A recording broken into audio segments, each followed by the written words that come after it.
And this is actually 3 Sundays in a row. I just can't get the burning bush out of my head. It's lit a fire up there. But it has come up again. And by the way, I don't know if you're aware, but there is a newsletter called The Burning Bush. I think it's still out there. Trish, you're nodding in agreement. Reverend Ivan Foster. Am I right? Yeah. Reverend Ivan Foster, I don't know him. I believe he was a minister with the Free Presbyterians. But I think he left them because they were too liberal. I know, I'm being careful here. But I think there's something like that. He has broken with them, I think. And anyway, he has a magazine online. You can Google it. I think it's still online, and you can look at back dates. I featured quite a bit in it at one time. I don't know if he bothers about me anymore. I think he's a lot bigger fish to fry than me now. But I know I was in it quite a bit. So that's just giving you one idea of how the burning bush lights up people's imagination in different ways, particularly there with Reverend Ivan Foster.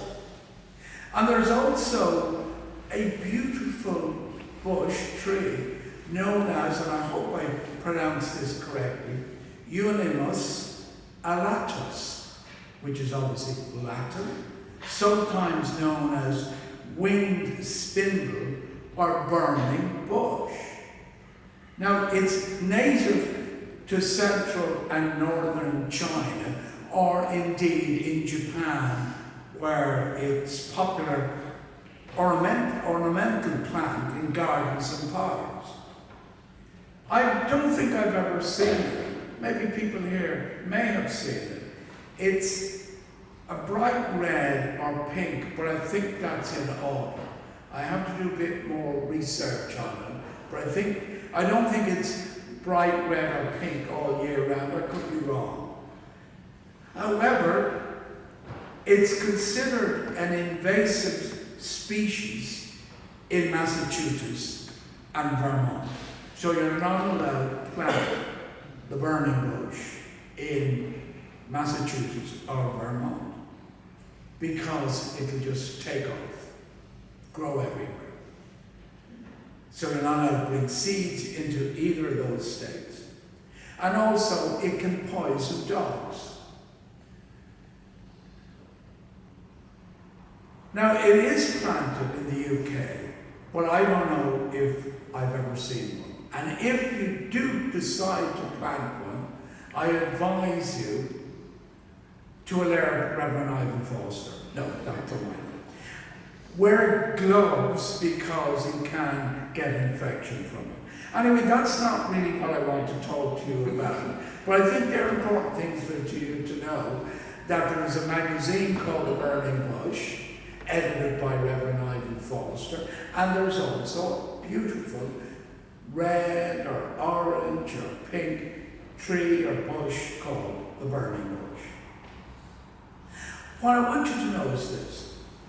As you are aware, Amir, who is sitting there, is taking a lay preacher's course with me.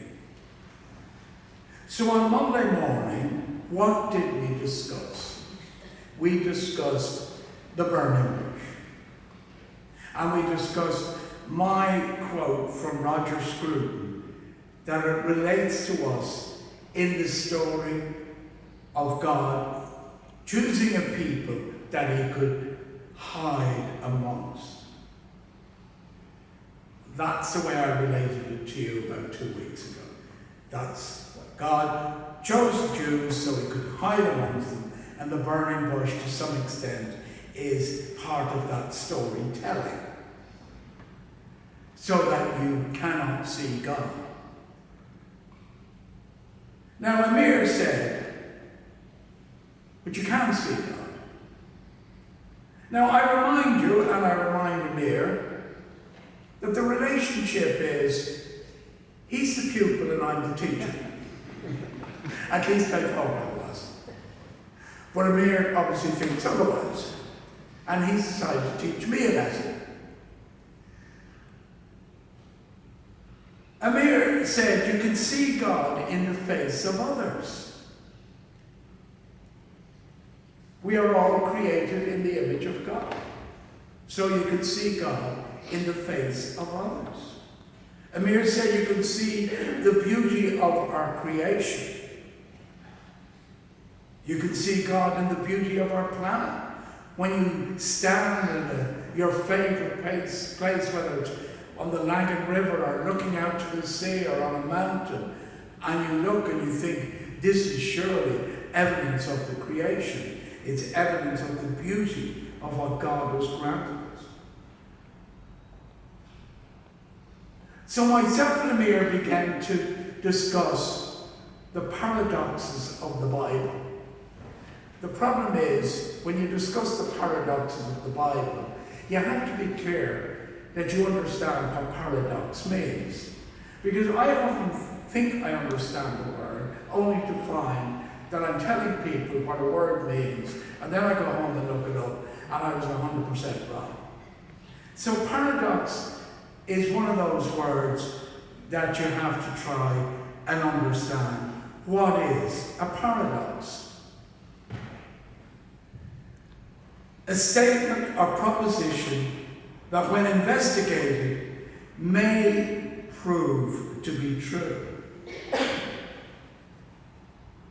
even though it seems to contradict itself. Such as, it was the beginning of the end, is a paradox. Good example of a paradox. It was the beginning of the end. And if I know one thing, it is that I know nothing. That's a classical paradox, and one of the truest paradoxes. That the more you know, the more you don't know. As my father used to say to me regularly, the more you know, the more you don't know. But you'll find out that later in life when you start lecturing everybody how the world should work. Definitely a paradox. Or if you say to somebody, which you shouldn't really say to somebody, deep down I think you're very shallow. I think that's a good paradox. But don't say it. It's not very nice. Less is more. So it's two opposites to appear to contradict each other. In logic, many paradoxes exist that are known to be valid arguments. And a matter of fact, engaging in the art of discussing paradoxes, I believe is very valuable, because it promotes critical thinking, as you have to set out to prove that the two opposites, in actual fact, make sense, even though they're opposite to each other, and seem to contradict each other. I don't know if this is a paradox, but it's a good Irish joke. About an Irishman went into a railway station in London, and he said, "Can I have a return ticket?" And the fellow said, "Where to?" And he said, "Back to here. Where do you think?" But it could fall into being a paradox. Examples, and one of the best examples, is the ship of Theseus. Theseus was a famous philosopher, and from his philosophy, a paradox that questioned whether a ship repaired over time by replacing each and all of its wooden parts, one at a time, would remain the same ship. So a ship, wooden ship, that every part of that ship, over a period of time, has been replaced, whether that is the same ship. Now you're probably all familiar with an even better example, and it's probably called Trigger's paradox. Trigger's broom as in only fools and horses. You may recall, Trigger was sitting in the pub with a medal that he got from the street cleaning department.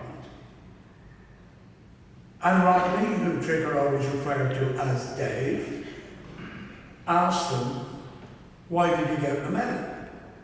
And Trigger said, he got the medal for saving the council money and services rendered. That he worked for 20 years as a road sweeper. And he still used the same broom. For 20 years, he used the same broom. And he said, always look after your broom. And Dave, or Rodney, said, and your broom will look after you. And Trigger said, no, just always look after your broom. But he also then went on to say, I've had this broom for 20 years, and I've only had to replace the head with 17 new heads, and the handle 14 times. And the rest of them laughed at him. But in actual fact, Trigger was right. He was absolutely right, I believe. I believe yes is the answer to Trigger's statement. The water that flows past in the Lagan doesn't make the Lagan a different river, because the water that flows past today is not the water that flowed past yesterday, nor the water that will flow back tomorrow. So no matter how often the water flows in the Lagan River, it is still the Lagan. And that falls into Trigger's broom paradox. Thesis paradox about the ship. And Amir and mine paradox. You cannot see God, but you can see God. I think we're both right. Now, we can see God's love. We can sense God's love, which is seeing God. But we don't see what we might call the face of God. But seeing his love is the same as knowing God, and is the center of our faith. So although you cannot see God, you can see God. Amen.